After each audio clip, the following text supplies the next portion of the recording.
겸손과 기도. 찬미 예수님. 예수님께서는 헤로데 임금 때에 유다 베들레헴에서 태어나셨다. 그러자 동방에서 박사들이 예루살렘에 와서 유다인들의 임금으로 태어나신 분이 어디 계십니까? 우리는 동방에서 그분의 별을 보고 그분께 경배하러 왔습니다 하고 말하였다. 이 말을 듣고 헤로데 임금을 비롯하여 온 예루살렘이 깜짝 놀랐다. 헤로데는 백성의 수석 사제들과 율법 학자들을 모두 모아놓고 메시아가 태어날 곳이 어디인지 물어보았다. 그들이 헤로데에게 말하였다. 유다 베들레헴입니다. 사실 예언자가 이렇게 기록해 놓았습니다. 유다 땅 베들레헴아, 너는 유다의 주요 고을 가운데 결코 가장 작은 고을이 아니다. 너에게서 통치자가 나와 내 백성 이스라엘을 보살피리라. 그때 헤로데는 박사들을 몰래 불러 별이 나타난 시간을 정확히 알아내고서는 그들을 베들레헴으로 보내면서 말하였다. 가서 그 아기에 관하여 잘 알아보시오. 그리고 그 아기를 찾거든 나에게 알려주시오. 나도 가서 경배하겠소. 그들은 임금의 말을 듣고 길을 떠났다. 그러자 동방에서 본 별이 그들을 앞서가다가 아기가 있는 곳 위에 이르러 멈추었다. 그들은 그 별을 보고 더없이 기뻐하였다. 그리고 그 집에 들어가 어머니 마리아와 함께 있는 아기를 보고 땅에 엎드려 경배하였다. 또 보물 상자를 열고 아기에게 황금과 유향과 몰약을 예물로 드렸다. 그들은 꿈에 헤로데에게 돌아가지 말라는 지시를 받고 다른 길로 자기 고장에 돌아갔다. 주님의 말씀입니다.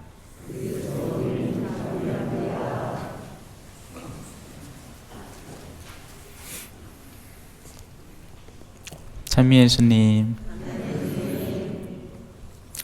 성경 안에는 다양한 인물들이 등장을 합니다. 우리는 주로는 긍정적이고 바람직한 방향으로 성경을 보고 거기에서 많은 덕목들을 배우죠. 하지만 성경 안에는 그 전혀 반대 방향의 사람들도 많이 등장을 하고 우리는 타산지석이라고 하죠. 그들의 삶을 비춰봄으로써 그런 일들을 미연에 예방할 수 있고 방어할 수 있습니다.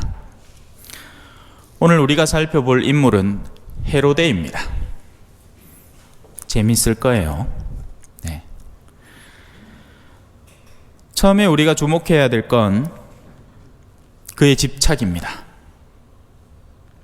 사람이 무언가에 집착하지 않으면 때가 되면 오고 때가 되면 떠날 수 있습니다. 저는 주임사제의 직분에 집착하지 않아요. 주교님이 가라 하면 가고 오라 하면 옵니다. 하지만 여기에서 집착이 생겨나고 나면 달라지죠. 여기 내 자리인데 아직 시간 안 됐는데 언제 왔는데. 그 일은 사수성당에서 이미 일어났죠. 신설 성당 지으라고 보내가지고는 성당 금방 짓고 몇 개월 지나지도 않았는데 가랍니다. 어쩔까요? 가서 따질까요? 아니에요. 왜? 저는 사수성당의 주임이 되려고 거기를 간 게 아니라 복음을 전하러 갔고 제 사명은 완수되었기 때문입니다. 전할 만큼 전했어요. 그래서 미련 없이 나올 수 있습니다. 하지만 내 거라고 생각하는 순간부터 집착이 생겨나고 그 자리를 고수하고 싶은 마음을 갖게 되는 거죠. 염색 왜 할까요? 내 젊음이기 때문입니다. 늙음을 받아들이고 싶지 않은 겁니다. 하느님이 선물해 주시는 거잖아요. 어디 강제로 온 늙음입니까? 뭐 하룻밤 자고 났더니만 머리가 이렇게 눈이 내렸어? 아니죠. 천천히 자연스럽게 변화되어 가는 과정이지만 우리는 저항하는 겁니다. 하느님이 주시는 우리 육체의 자연스러운 노화라는 선물을 받아들이고 싶지 않은 거죠. 그래서 얼굴에 검버섯도 빼고 주름 제거 크림도 열심히 바르고 머리도 염색하고 집착이 생겨나는 겁니다. 한 번은 정말 당황스러웠던 게 뭐냐면 어르신을 어르신이라 불렀더니 그 어르신이 짜증을 냅니다. 저 어르신 아닙니다. 저 어르신 아니에요. 그럼 뭡니까? 형님이랍니다. 여성분들 사이에서는 형님이라 카약한다 하대? 언니, 형님. 그래요. 스스로 자신의 본연의 위치를 내던져 버리는 거죠. 어르신이고 싶지 않은 나이만 잔뜩 든 어린애들이 난무하는 시대입니다.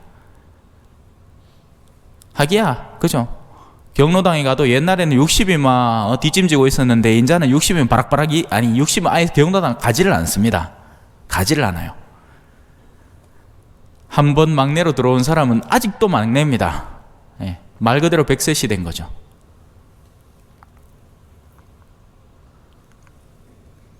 집착은 우리에게 강렬한 힘을 만들어냅니다.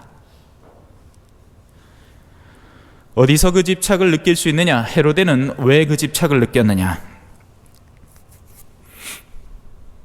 임금이 왔다라는 소식을 들었기 때문입니다. 동방박사들이 와서 한 이야기는 이런 겁니다. 유다인의 임금으로 태어나신 분이 어디 계십니까? 우리는 유다인이 아니지만 우리는 유다인으로 나신 분의 임금님이 오셨다는 소식을 듣고 그분에게 경배하러 왔습니다. 왜? 그분의 별을 봤거든요. 우리는 그분의 실마리를 보았고 그분께서 진정 참된 임금이 되실 줄을 알고 있기 때문에 그분께 경배하러 왔습니다. 자, 상황을 바꿔서 한번 얘기를 해봅시다. 초전에서 가장 으뜸이 되실 분이 누굽니까? 예? 저는 딴 성당 신자인데 아이고 초전에서 인물 났다 해갖고 내여 와갖고 축하해주러 왔다 입니까? 그런데 그 이야기를 듣고는 기쁨과 환희와 함께 즐기는 영광이 아니라 셈이 나기 시작한 겁니다.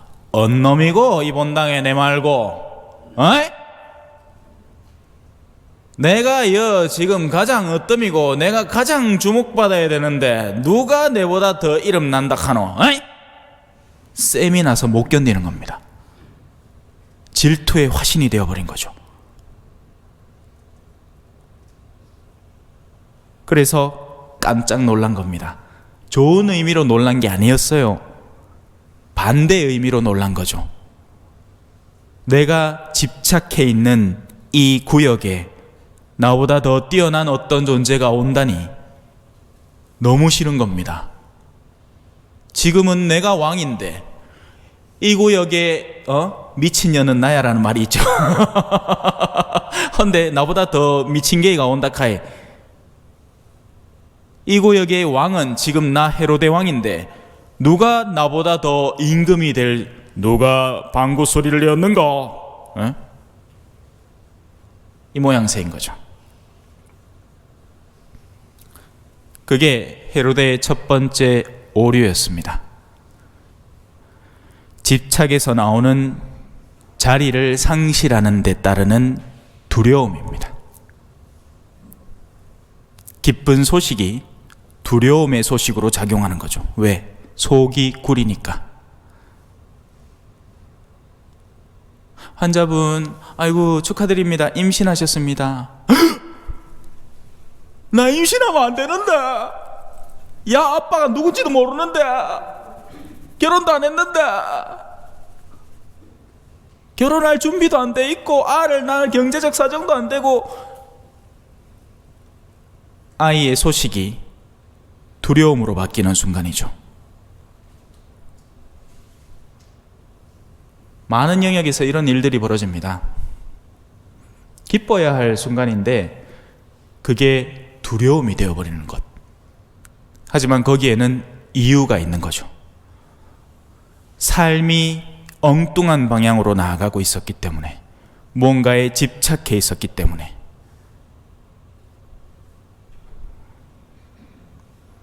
헤로데의 이 두려움을 이해해야 됩니다. 가끔씩 우리가 느끼는 두려움이고, 자칫 잘못하면 하느님 앞에서 느끼게 될 두려움이기 때문이죠. 자, 이제 여러분들 하늘나라에 가십니다. 예! 야, 드디어 죽는구나. 이거 하느님이여, 뒤 죽는 줄 알았습니다. 살아있는 동안 내가 당신 말씀을 전하려고 얼마나 애를 썼는데, 제대로 알아듣는 사람도 별로 없는 것 같고, 들을래요 옳는 소리라고는 꼴보기 싫어 죽겠다, 목소리가 마음에 안 든다, 웃음소리가 싫다, 했었는데, 그럼 내가 어느 장단이 춤을 잘 될지 모르겠는데, 아이고, 이제 데리고 갔어. 잘 됐네. 집착할 게 하나도 없죠. 하느님 드디어 만나는 겁니다. 그날이 오는 거죠. 설레지 않습니까? 근데 그렇지 않죠. 우리는 항상 신앙 안에서 영원한 생명을 바란다 하지만 막상 죽는다 하면 전혀 엉뚱한 반응을 나타내는 겁니다.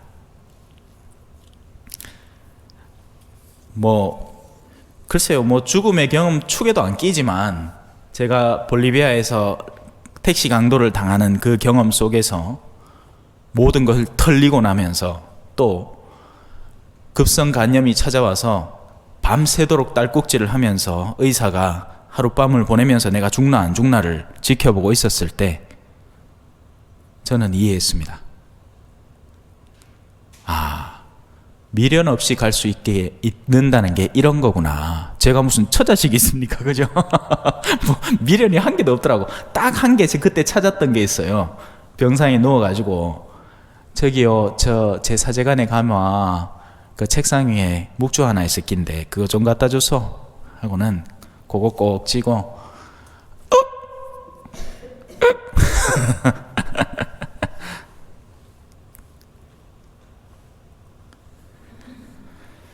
두 번째로 들어갈까요? 준비됐습니까? 어느 정도 달아올라야 됩니다. 헤로데의 마음에 동참해 볼 수 있어야 됩니다. 그래야 이 말이 바로 묵시록에 나오는 말이죠. 차갑든지 뜨겁든지 해라.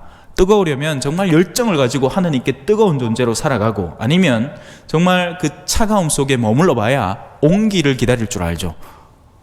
오늘 제가 옷을 대충 입고 나왔더니 역시 추워요. 그러면 좀이라도 따시운 게 아쉽습니다. 예. 온풍기 하나 해고 바람 앞에서 어머야 시원하다 따뜻하다 캐사치 추워 보면 온기를 찾아요. 근데 사람이 미적지근하게 살잖아요. 그냥 다 그런 줄 알아. 긴장감이 하나도 없이 살게 되죠. 자, 이제 두 번째로 들어가 봅시다. 두 번째 헤로데의 오류는 어디 있을까요? 알았던 겁니다. 헤로데는 구세주를 찾을 수 있는 모든 실마리와 어떻게 하면 그분을 만날 수 있는지에 대한 모든 수단을 자기 관할 내에 두고 있었던 거예요. 무슨 말이에요? 원하면 언제든지 예수님을 만날 수 있는 가장 가까이 있었던 사람이라는 겁니다. 이게 너무나 웃기지 않습니까? 저 이역만리 동방에서 박사들이 예수님을 만나러 여기 왔는데 정작 자기는 바로 옆에 항상 원하면 언제든지 볼 수 있는 그곳에 무언가를 두고는 단 한 번도 찾아가지 않은 겁니다. 게으르기가 이루 말할 데가 없는 거죠. 자, 여기서 나태라는 개념이 나옵니다. 나태는 뭘까요? 방구석에 들어누워 있으면 나태일까요? 그럼 저는 오늘 나태한 사람입니다. 왜냐하면 새벽 미사 마치고 몸이 지쳐서 방에 좀 누워있다가 나왔거든요. 11시 미사 직전까지 아무것도 안 했어요. 요새는 이제 새벽 미사 갈 때는 아예 이런 영상 찍고 이런 것도 안 합니다. 그냥 가갖고 준비한 거 읽고 그리고는 와요. 그러니까 영상을 만들고 익할 이유도 없어. 예. 왜냐면 충분히 쉬어야 될 것 같아요. 그래야 11시 때 힘을 내서 미사를 드릴 수 있습니다. 그럼 전 나태한 사람입니까? 아니에요. 저는 성실한 사람이에요. 왜? 미사를 더 열정적으로 드리기 위한 올바른 쉼을 하는 사람이기 때문이죠. 현대 수많은 사람들은 외적으로 보기에는 하나도 나태해 보이지 않습니다. 바빠요. 엄청 바빠요. 물어보면 다 바쁘대요. 뭘 좀 할라 하면 다 바쁘대. 안 된대. 시간 없대. 못 나온대. 계속 바빠요. 친구 만나고 누구 만나고 막 미친 듯이 바쁩니다. 돈 버는데 막 열정적으로 온 힘을 다 쏟습니다. 단지 예수님 만나러만 올 때만 게을러지는 거예요. 나태는 아무것도 하지 않는다고 해서 나태가 되는 게 아니라 우리가 본질적으로 추구해야 될 방향에서 멈춰져 있을 때 나태가 되는 겁니다. 그 말은 내가 아무리 바쁘게 무언가를 한다 하더라도 하느님 앞에 하느님의 그분께 나아가는 여정에서 한 걸음도 진보하지 않고 있다면 나는 나태한 사람이 되는 겁니다. 이해를 하십니까? 헤로데는 바쁘지만 나태한 인간인 거예요. 왜? 아기 예수님에 대해서 깨어있지 않았고 자신의 영혼의 구원에 대해서 전혀 감을 잡지 못하고 있기 때문에 무지몽매하고 나태하고 영적인 장님 상태에 머무르는 안타까운 영혼인 거죠. 그래서 헤로데는 백성의 수석 사제들과 율법학자들을 모두 모아놓고 메시아가 태어날 곳이 어디인지 그때부터 묻기 시작합니다. 이 열성은 어디서 나오는 걸까요? 다시 앞쪽으로 돌아갑시다. 집착에서 나오는 겁니다. 내 자리 잃지 말아야지. 두려움에서 나오는 거예요. 내 왕자리 뺏기겠는걸? 그래서 이제 일하는 겁니다. 하지만 그 일은 제가 말한 나태를 해소하는 일이 아니라 역행하는 일입니다. 왜? 지금 헤로데의 근본 목적은 뭐죠? 아기 예수를 죽이는 거니까요.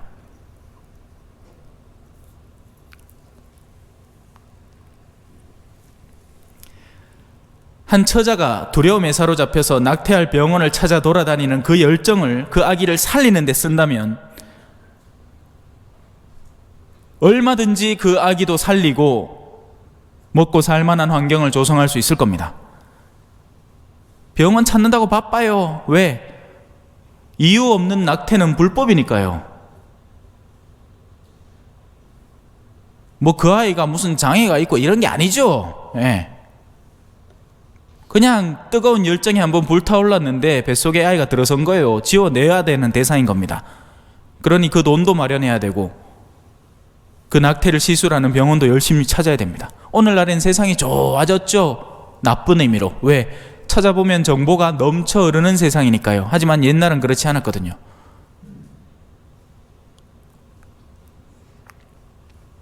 심지어는 자기 죽음을 감수하고 아이를 떼내려고 합니다.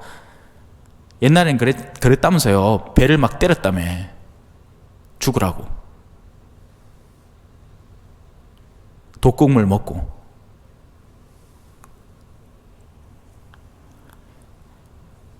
자살할 열정으로 살아야죠. 누군가를 죽일 열정으로 살려야죠. 하지만 이 영적 장님들은 자신이 어디로 향해 가는지 전혀 모르는 겁니다. 술 먹을 열정으로 복음을 전했더라면 아마 초전 전체가 복음화됐을 겁니다. 사람들 시선 몰래 피해서 어둠의 음지에서 그런 어두운 구석들을 찾아다니는 열정이면 그만한 머리와 그만한 두뇌 싸움으로 한 예비자를 성당에 초대해 오는데 성공하고 말았을 거예요.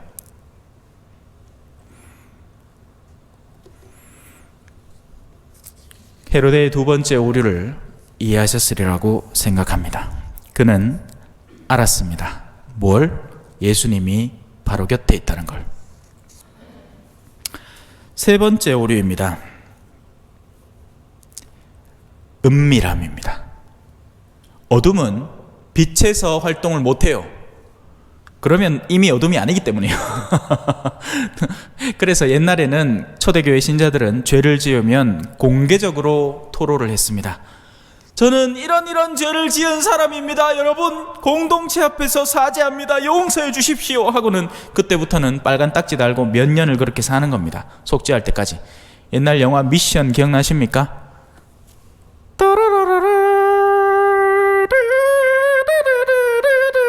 음이 왜 이래 안 나오노? 그 영화에 보면 그 로버트 드니로가 그죠? 갑옷 메고 절벽을 올라가는 게 그 영화의 메인 테마 장면 아닙니까? 자기 속죄해야 된다고, 수사님은 그러지 말라고, 그럴 필요 없다고, 하느님은 이미 용서하셨다고 하지만 자기가 자신이 용서가 안 된 겁니다. 그리고는 그 무거운 갑옷을 지고 꼭대기에 올라갔을 때 원주민 꼬마가 와서 그 갑옷을 끊어줍니다. 그때서야 자신이 해방되었다고 확신할 수 있게 되는 거죠.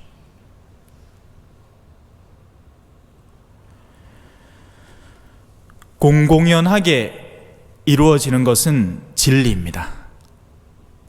어둠은 항상 음지에서 음탕하게 계략적으로 계획을 짜고 어둠 속에서 일을 처리합니다.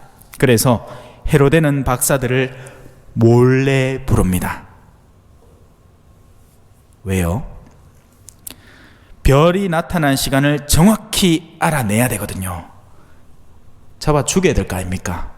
언제, 생일이 언젠지를 알아내야 그때 태어난 그놈의 애기들을 모조리 싸잡아 죽여버릴 수 있잖아요. 왕의 씨를 말려버려야 될 거 아닙니까? 내 자리를 탐하는 그 악한 존재의 씨를 모조리 말려야 될 거 아닙니까? 오늘 강론 좀 어둡죠? 미안합니다. 근데 오늘 주제가 헤로데라가 그렇습니다. 어쩔 수 없다. 그리고는 몰래 거짓스러움이 결합됩니다.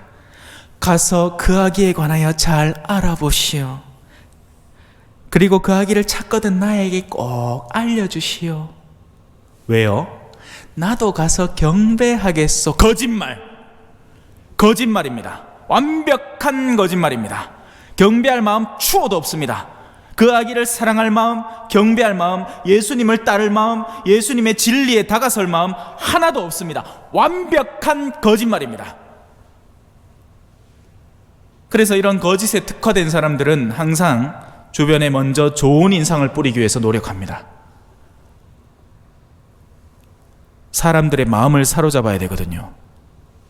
그렇기에 처음에 와갖고는 맛있는 것도 해다 주고 좋은 인상 남기려고 합니다. 하지만 본색은 머지않아 드러나죠. 거짓말장입니다. 완벽한 거짓말장입니다. 이미지 메이킹을 정말 잘하는 사람인 거죠. 아기에게 가서 경배하려고요. 웃기고 있네. 죽여버리려고 작정을 하지 않습니까? 그 죽임이 얼마나 모자랐던지 2살 배기 이하의 모든 아이들을 죽여버리는 최악의 범죄자로 남게 됩니다. 그것도 무죄한 영혼들을 죽여버린 거죠. 죄 있는 사람을 죽이면 이유나 있을 겁니다.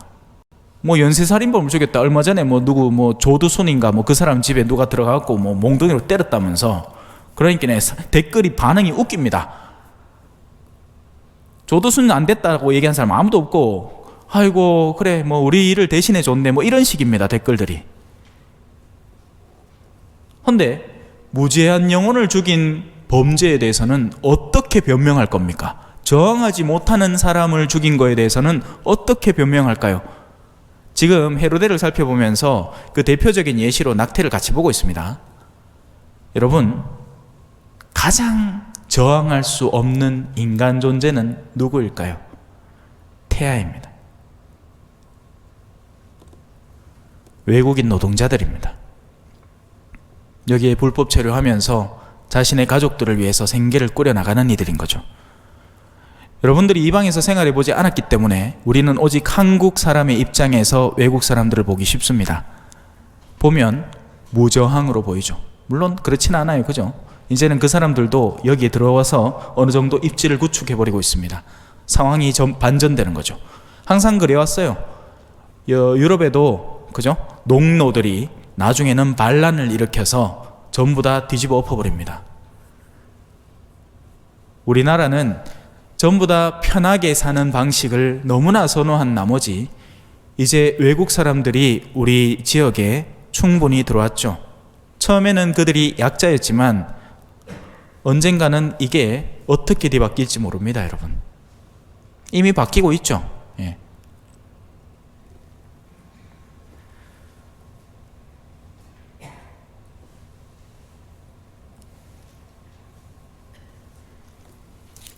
마지막 헤로데의 죄악은 이미 언급하였듯이 살인입니다. 예수님이 말씀하셨죠. 살인하지 말라는 계명을 너희는 들었다. 하지만 내 형제를 미워하는 시간부터 너희는 살인을 시작하는 것이다. 하지만 여러분 착각하지 마십시오. 미움이라는 것과 올바른 가르침이라는 것의 그 냉온기를, 그러니까 그 온도 차이를 이해해야 됩니다. 여러분, 미워하는 사람은 여러분에게 술을 사줄 수 있습니다. 무슨 말인지 아세요? 이 사람이 지금 알코올 중독 상태에 빠져 있어요. 그런데 나는 이 사람을 사랑하지 않아. 그렇다면 돌볼 이유가 없는 겁니다. 그냥 내가 심심하니까 누구 술 먹으면 좋겠노 하는데 이 사람은 벌써 알코올 중독자로 정평이 나 있는 사람인데 그러면 내가 네 술 사줄게, 먹어라.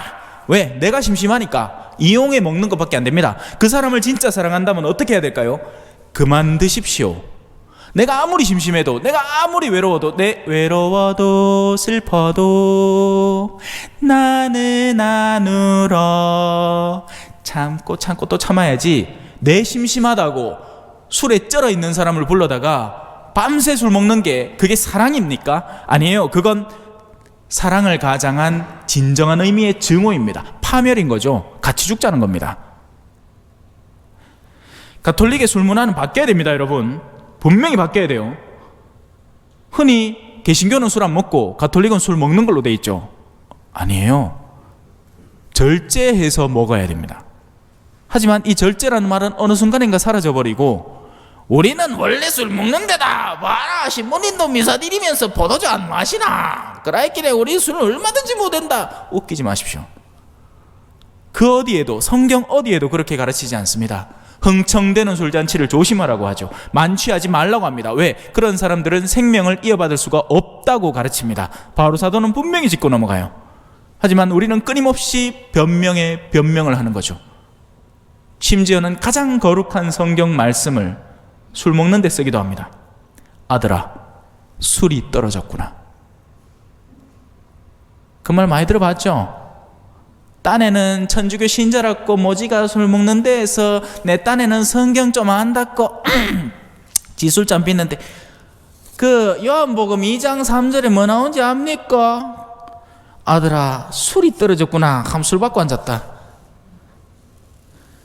예수님의 가장 첫 번째 기적, 가장 고귀한 성경 구절을 가장 천박한 수단으로 바꿔버리는 거죠. 이는 마치 옛날에 이 느부갓네살 왕인가 무슨 왕인가 내 잘 기억은 안 난다마는 예루살렘 성전에서 김을 꺼내와서 거기서 술잔 받아 먹고 있다가 벽에다가 손이 나타나서 글씨 쓴 거 기억나시죠? 문에 드켈 파르신. 임금의 무게를 달았더니 그 무게가 모자랐다. 그래서 하느님은 그의 운명을 이제는 끝장내기로 결정을 하시고 그 나라를 반으로 가르시어 갈라주기로 했다.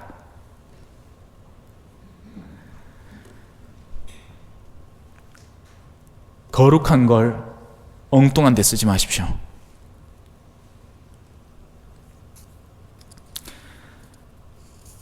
헤로데의 여정입니다.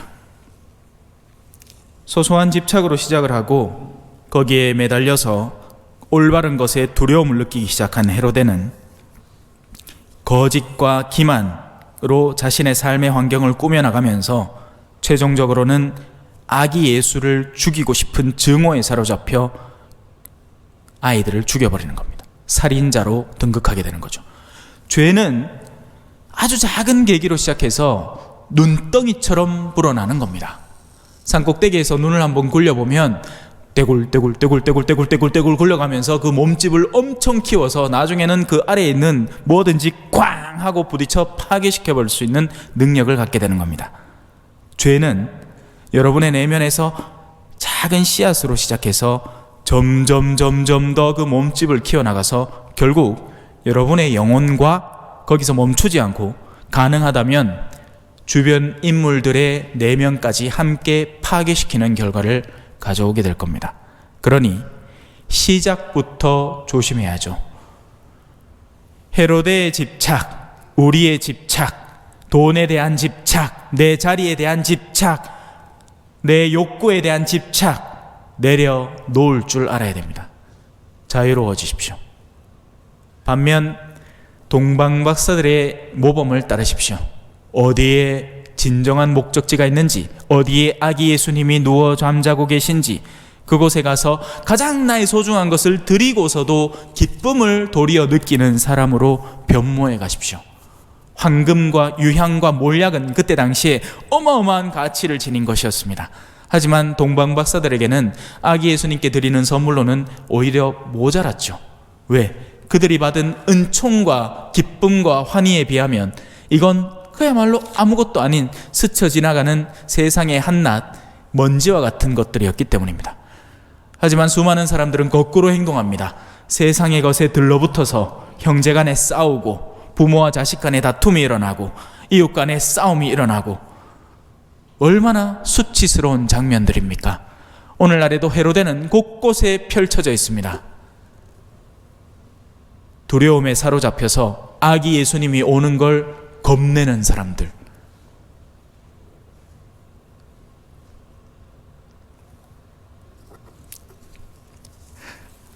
지금 분위기 장난 아닙니다. 이 위에서 보면 내 안다. 예. 심란하다. 머리가 아씨 저 얘기는 내 얘기 같은데 이런 거 있잖아요. 죄송합니다. 오늘 주제가 그렇다. 근데 성경은 이렇게 다채롭게 봐야 돼요. 예. 하나만 보면 찐맛도 없고 뭔 소리 하는지도 몰라. 동방박사 맨날 와갖고 선물 3개 갖다 놨다 하는데 그게 뭔 소리인지도 모르겠고 그게 내가 뭔 상관이고 싶고 그죠? 예. 하지만 그 안에는 어마어마한 어둠의 역사가 구원의 역사와 함께 가는 거죠. 예. 그리고는 최종적으로는 그 어둠이 마침내 승리를 쟁취하는 듯이 보이는 순간 바로 그리스도의 십자가 사건인 겁니다. 그러나 거기에시야말로 주님이 죽음을 쳐이기는 순간인 거죠. 그게 부활이고요. 네, 오늘 주님 공연 대축일에 예수님은 이방 민족들에게 알려져서 오늘날 우리는 유대인도 아닌데 이렇게 성당에 모여서 아기 예수님을 두고 기뻐하고 있습니다. 우리야말로 동방에서 온 박사들인 거죠. 아멘. 찬미 예수님, 겸손과 기도.